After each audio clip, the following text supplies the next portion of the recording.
Hello everyone, and welcome back to my channel, where everything you're about to hear and see has been done in one take.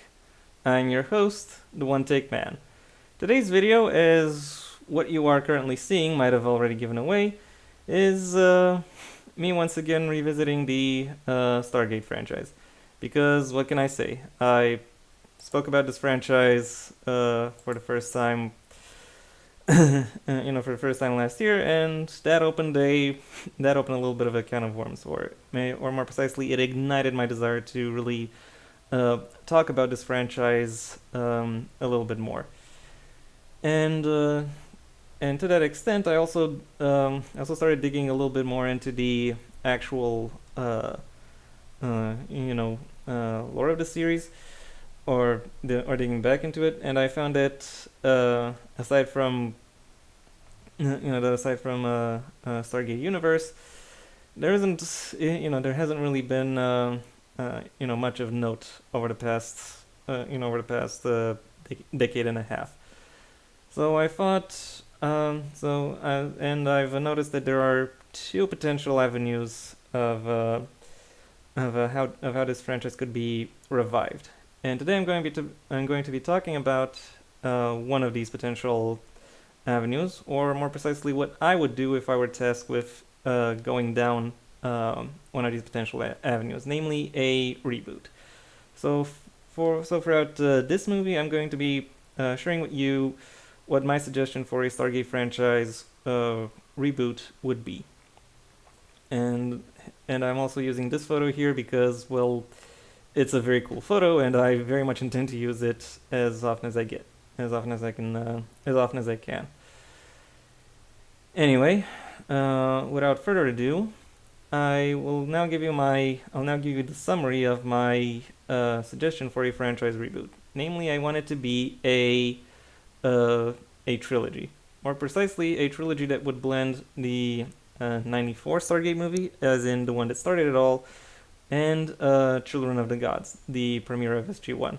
Because as I mentioned in my review of the of the OG movie, there is actually enough potential for three different, for three different films within that particular cinematic production, and I thought that separating those might make might make a little more sense, and it would also help potentially integrate some of the retcons that that later work within that franchise has introduced to it.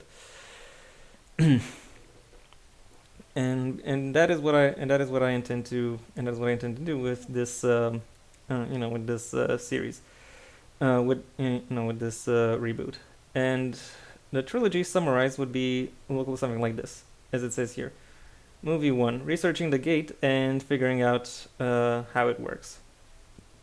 So there is already this device somewhere out there that is found, and that people are trying to figure out. And it turns out that they may have made some headway, However, there is still one thing that is, or they still don't really know enough to to where they can really try things out. And in order to more effectively try things out, they find Daniel Jackson and have him work on it. I'll get into more details a little bit later. Then movie 2 would be them actually visiting Abydos, or any other any of the other worlds, and they manage to then potentially connect to the locals, and then have the first confrontation against the Goa'uld. This could be if the first movie is to be considered something of a something akin to a scientific discovery story, not unlike stuff like the Theory of Everything, or The Imitation Game, or Oppenheimer, though potentially a little shorter. Then this movie will basically be let's say, Dances with Wolves, or or any other process where or any other cinematic production where where a bunch of Americans get themselves somewhere they don't belong, and get themselves somewhere they don't belong, and cause a little bit of a mess, that that uh, ends up being more being beneficial to the people who uh, already are there. In all fairness, and then movie 3 will basically be the Magnificent Seven, where we have the where we have the uh, where we'll have the first big bad guys, either Ra or Apophis, who arrive with an entire who arrive ready for war, ready for war at the planet, and the Americans show the natives how to how to effectively carry out a war.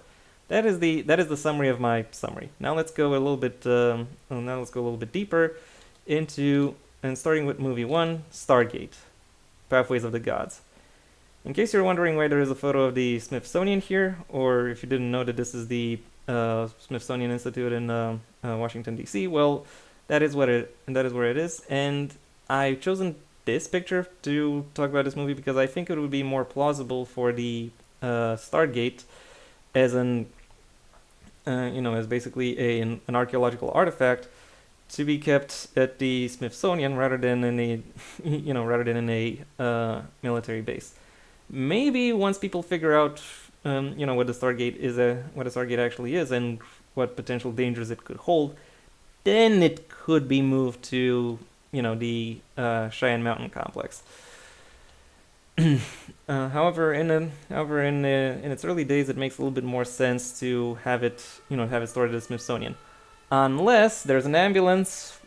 Let the ambulance go by. People, don't be dicks. Don't be dicks. Come on, I'm trying to film here. Let the ambulance pass. Come on. Okay, it's kind of slow too. The ambulance. I wonder how many people are in there. Anyway. Okay, it's going now. It'll soon get away. So as I said, Stargate would be stored most likely at the Smithsonian, unless you later on include some retcons according to which the Stargate would have been used at some point between its discovery and the the beginning of this reboot. In which case, you kind of have to pick your poison. When exactly is the, when exactly are you going to defy plausibility? Right at the beginning or at some later point? Ideally, never, but that's something to consider. And I imagine this movie could have a perhaps similar start, maybe showing the Stargate itself being discovered. And then cutting to the future, to the present day, where Daniel Jackson is, where Dr. Daniel Jackson is holding a conference about his theory as to how the pyramids were used by alien life forms. And at the end of his particular conference, he is approached by someone from the Smithsonian who tell him, okay, that's an interesting theory you've got there. Mind if you try to apply it to something we're working on? And then he goes in there, gets to know the team. There will be various archaeologists and linguists, and maybe more generically some historians there. And he would be the one to give them the their first snippet of inspiration to show them where to expand their searches. Then they also get to know the device itself, and then also call in various and then the Smithsonian also calls in various physicists and engineers in order to help figure out what exactly is going on with the device. And eventually, news of what it is and what the Smithsonian has cooking would reach the military, who at that point when they find out what exactly the risks associated with it what exactly risk associated with it could be, would decide to ship it to what I think is the safest, what if I'm not mistaken, is the safest potential location within the continental USA, the Cheyenne Mountain Complex. Among the engineers and physicists that would be tasked with working on the Stargate would be Samantha Carter, Doctor Samantha Carter, who in this situation isn't necessarily part of the military, but a veteran nonetheless, someone who was potentially honorably discharged, or decided to retire on her own terms in order to go deeper within her physics research. And I think she would bristle a little bit against the against the military getting themselves involved with this, and she might continue to do so up until Daniel would tell her would give her that could potentially give her that quote about how a society that separates its soldiers and its leaders will have all its thinking done by cowards and all its fighting done by fools. That kind of stuff. Something to show her that that rather than trying to separate these two identities of hers, that of the military woman and of the scientist, she would be better off merging the two, because I think that gives her a more interesting and overall more relevant character arc than the than the more banal sexism that she has had to confront quite heavily within the beginning of the show, and then steadily less as it went on. But yeah, it's somewhat interesting that my suggestion for Stargate has Carter join the project before O'Neill, but that's what I'm going for. And O'Neill would basically only meet up when the when the military also gets involved. And as these eggheads, yeah, I'm sorry to say it like this, but I will. And as the scholars figure out what the Stargate could do, and then the military comes in. Sorry about that. And tries to assess the risks. Then we also get into stuff like the preparation of the expedition. What safety procedures need to be taken, and what there is to consider about potentially exploring through it. And then once that is all concluded, and they are able to start up the gate, and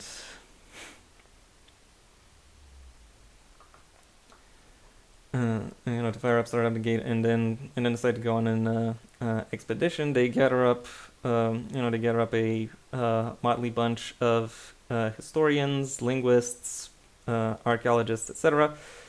Then on one hand, on the other hand, they get physicists, they get potentially biologists, they get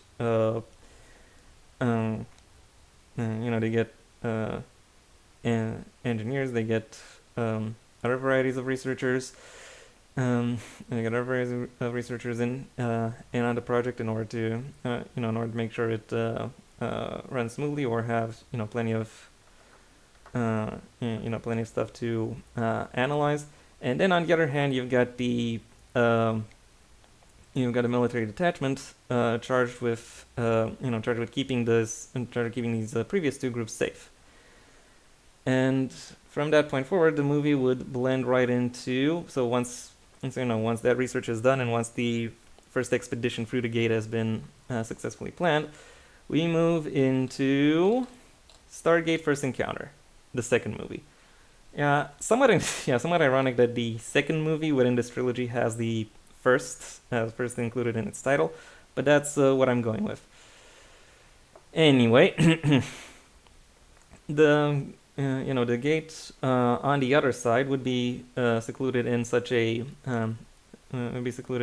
temple, and well, when seeing this, the various the various history aligned people, or the soft sciences people in general would be very be very thrilled to like uh, delve into it, figure out what to do.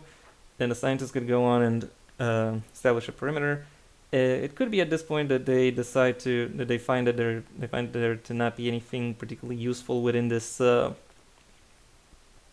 find not to be anything particularly useful within the original temple they land, so they decide to go on an expedition outside of it and encounter the encounter the native population.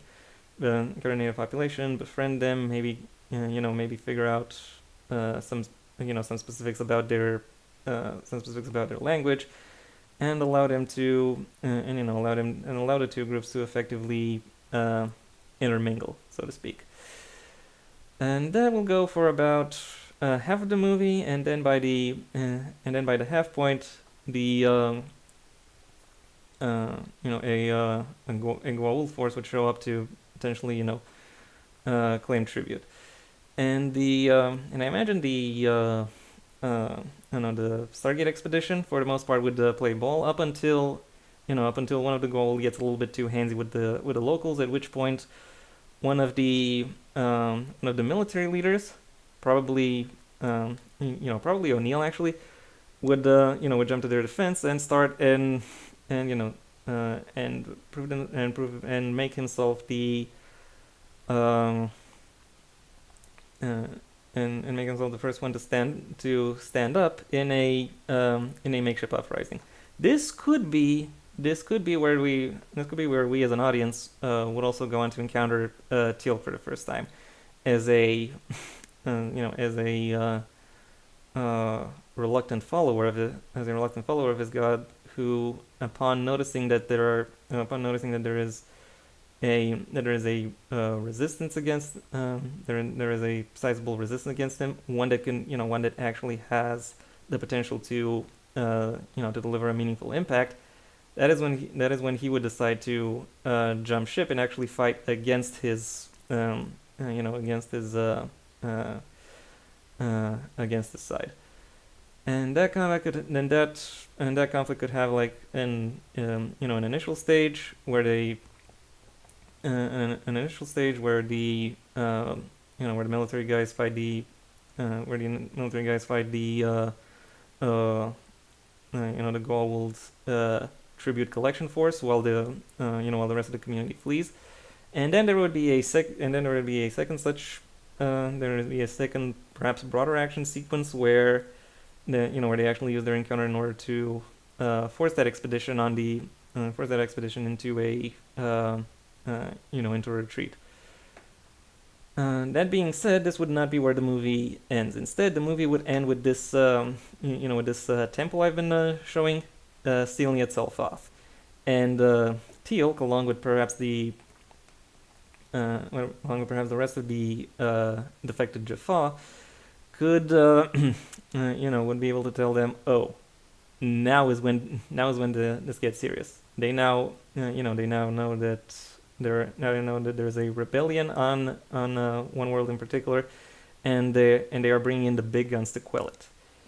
And it is at this point that we move into Stargate Uprising, with a picture of Prometheus here for no particular reason. Lol. Anyway, this movie is basically going to be the Magnificent Seven, or a truncated version of the Magnificent Seven, because by this point, we as the audience, as well as the movie itself, will have established who the peaceful denizens are, what exactly characterizes their struggle. There's already been a movie on that already. This movie shows the consequences, shows the follow up on that, and it will show how the U.S. military people are able to U.S. military people are capable of instructing and preparing defensive plans with the with the native Abydosians. This could also be where Carter comes into play, where she would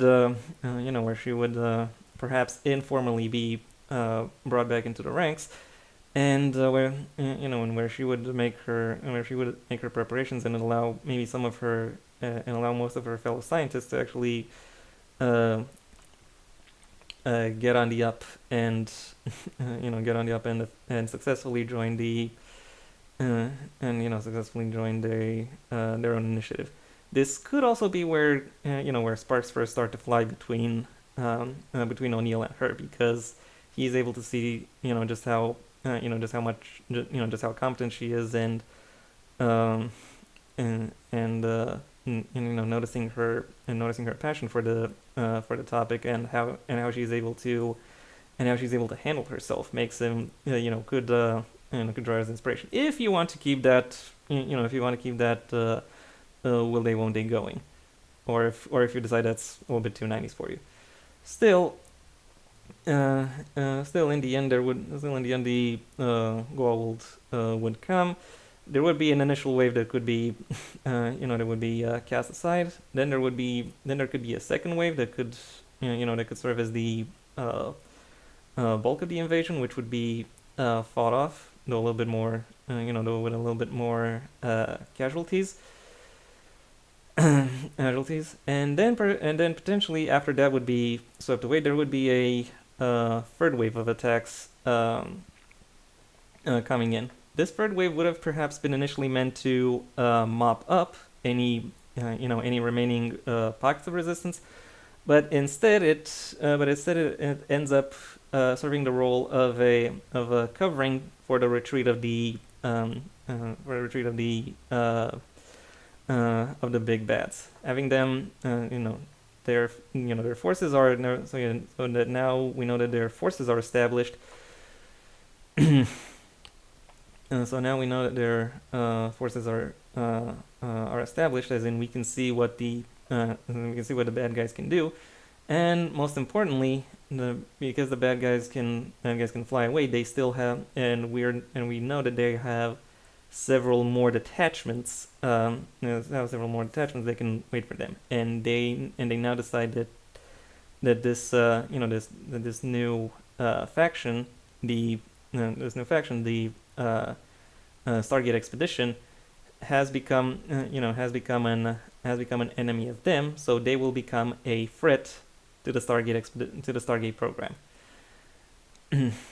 That being said, the victory of the Stargate Expeditionary Force would not be complete. Aside from them having casualties, I imagine them and the Abydosians having casualties. I imagine they would also lose. I imagine they would lose maybe a lot of their own cultural centers. Maybe they would be kicked out of whatever connection they had going. In general, and whatever connections they had going in general. And potentially even there might be some people who were some people from among the Abydosians who would be abducted, including including Daniel Jackson's wife, because I kind of still want to keep that impromptu marriage or relationship relationship going over these last two movies, even though it's kind of an artifact of a of a of a even though it's kind of an artifact of a dated 90s trope. I still think it can be made to work quite well within this frame in particular, and it also provides and it would also provide Daniel with a more sizable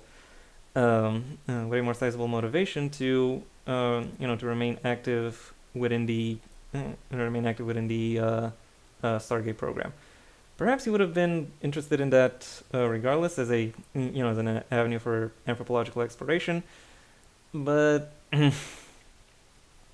but I still think him having to go after his wife would would be a more interesting story, because it also opens up the possibility that his wife could become could become an important character later on. Admittedly, she could still be an important character if she if she she remains with the Abadosians and shows up from time to time in order to from time to time in order to contribute to the Stargate program, or maybe even volunteer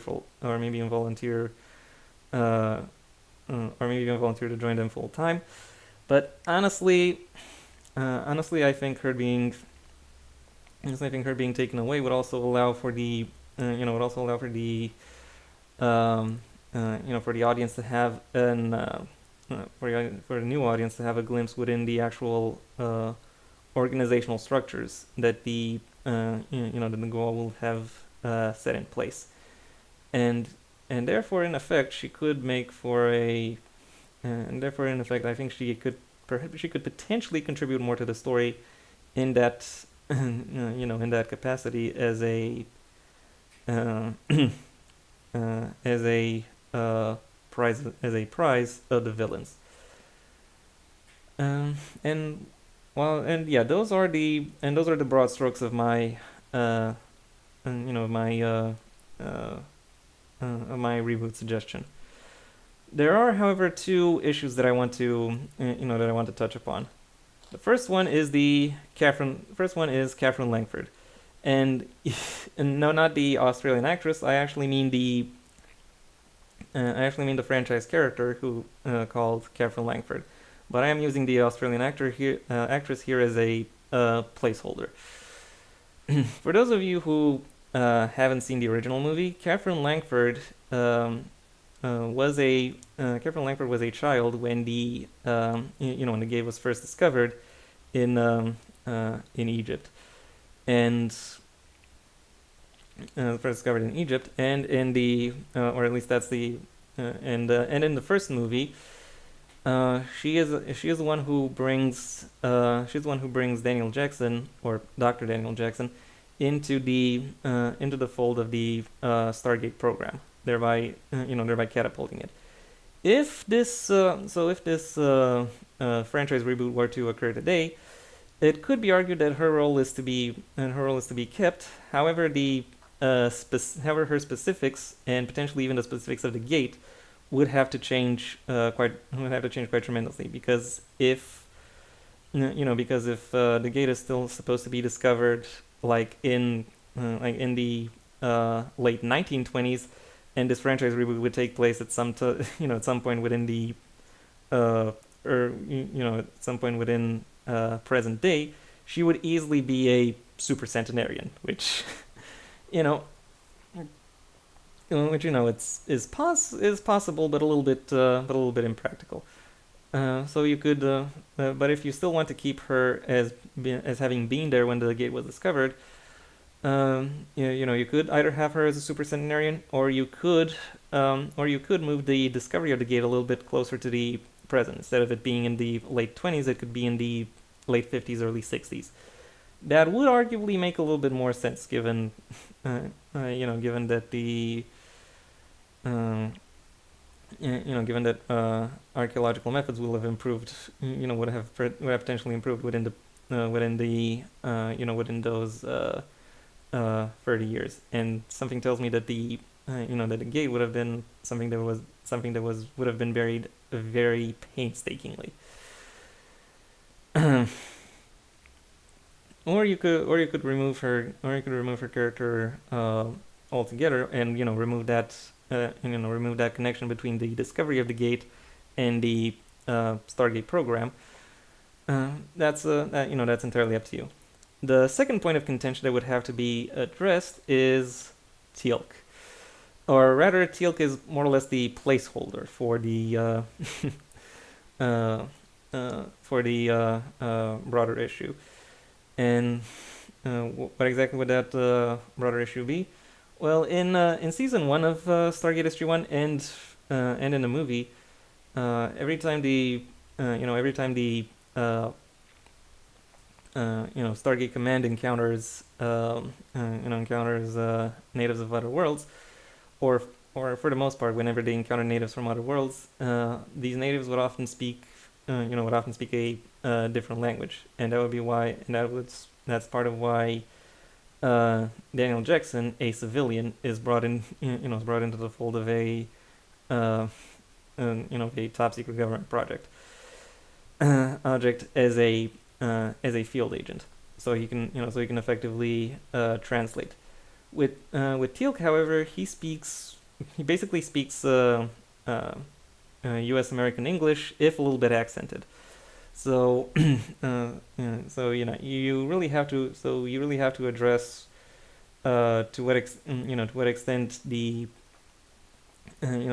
human populations off Earth are speaking other languages, or whether or not they speak English. I do potentially envision a possibility for Teal'c in particular to why he would speak English. Maybe the maybe the maybe the big bads, either so the Goa'uld, either Ra or Apophis, already have an awareness of Earth, and try to teach their want to teach their troops the dominant language of the present day planet, in order to prepare them for a potential invasion, which could potentially escalate the threat that that the Goa'uld would present in this reboot. I myself, however, find not really sure what to make of that. It's a possibility, one I would like to discuss with the other collaborators, assuming I would have to deal with this. However, if ever, in full honesty, if I were given a blank check and full responsibility of the Stargate IP, what I would do with it isn't a reboot. I wouldn't really want to I wouldn't necessarily want to wipe the slate clean and then start anew, rebuilding something that is slightly similar. I really do instead want to add upon what is already there. How would I do that? Well, that will be the topic of next week's video. For now, I want to say thank you for your attention. If you've assuming you've enjoyed my presentation for a potential reboot, well then please like the video, maybe even share it wherever you think other people will also like the video. If there is anything you'd like to add, either to the idea of a reboot itself or to how I would put it together, that's what the comment section is for. And if you want to see when my next video gets released, well then please subscribe. And ideally also ring the bell or do whatever else YouTube will ask of you in order to keep you notified. I also have a main channel where I primarily talk about book-related and literature topics, a link to which you can find in the description down below, right past my social media links, which I also suggest you check out should you choose to. If my thoughts on book-related and literature topics don't interest you, then I suggest you stay on this channel and go through my extensive backlog of movie reviews, music reviews, or movie conversations, commentaries, gameplays. I basically do a little bit of everything, so you're bound to find at least one thing that speaks to you. If none of those prospects sounds appealing to you, then I suggest you go ahead and do whatever you want the rest of your day, because it is your day after all. And yeah, that was all I had to say. Until next time, I have been the One Take Man.